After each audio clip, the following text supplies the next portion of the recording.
Bir ene tavarda sile hormat barada yine bir goşulma. Ona mukabbereyin. Hey doğanlar. Oraya yalançı dönüyordur. Oraya yalançı dönüyordur. Neyme korkuyorsun?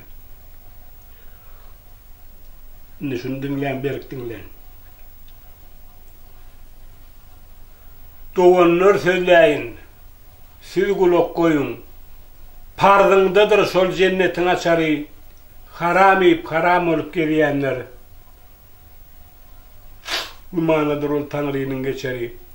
Ey Adamoğlu seni yuğutsoktur çukur. Şunu bilsen Allah uğrat köp şükür. Halal duğul uğruna kılsanız pikir. Pekliktedir sol cennetin açarı. Yazıp bilsen evlenmeyez kıssani.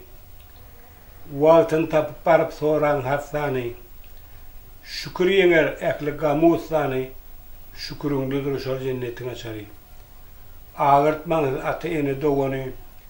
Dost tutunun hak Allah'ını övünü. Dostunlarını çağır dahi yegeni. Doğulundadır sol cennetin açarı.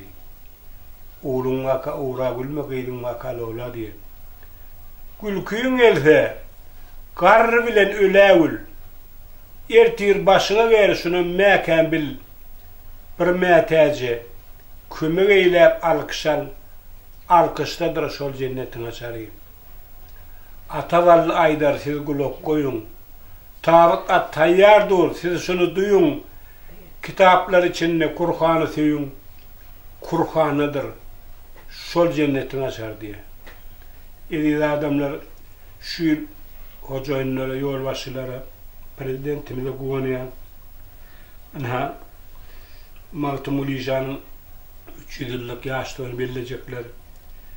300 yıldan beri il içinde söz gelip veren yankı sana verecek ilkinde devam yine aydayı.